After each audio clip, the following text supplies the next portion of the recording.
आजू सोहागे वाली रतिया डरे धक धक धर केला छतिया सैया आजू सोहागे वाली रतिया डरे धक धक धर केला छतिया ऐसे दिया ना बुताई ना सुताई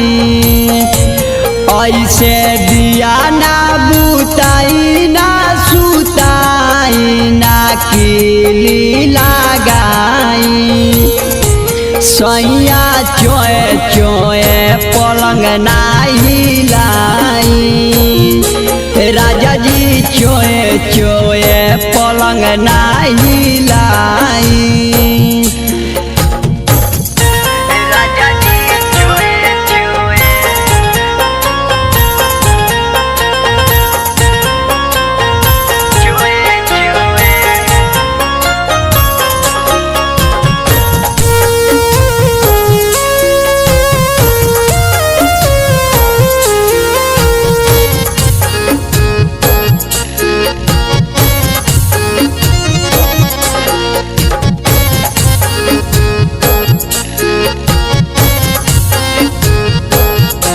राजा जी धीरे धीरे घुघुटा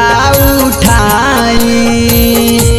तानी दिलावा के फीलिंग के जगाई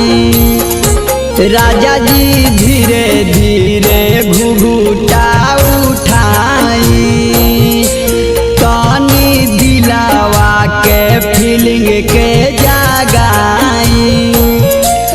ऐसे पलंग में अलंग ना दबाई ऐसे पलंग में अलंग ना दबाई ना रात भर जगाई सैया चोए चोए पलंग ना हिलाई राजा जी चोए चोए पलंग ना हिलाई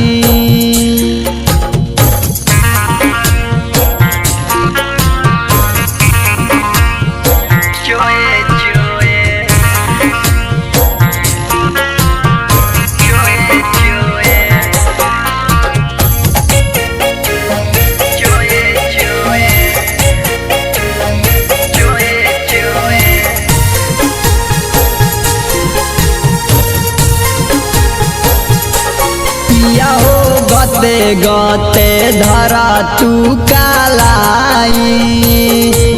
हमारा ओठावा में मिली हो मालाई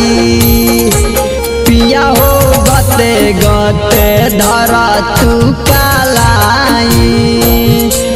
हमारा ओठावा में मिली हो मालाई ऐसे काटी के दाते ना फूलाई ऐसे काटी के दाते ना फूलाई तमुना जान जाई सैया चोए चोए पलंग ना हिलाई राजा जी चोए चोए पलंग ना हिलाई ऐसे दिया ना बुताई ना सुताई ऐसे दिया ना बुताई ना सुताई ना किली लगाई सैया चोए चोए पलंग ना हिलाई राजा जी चोए चोए पलंग ना हिलाई।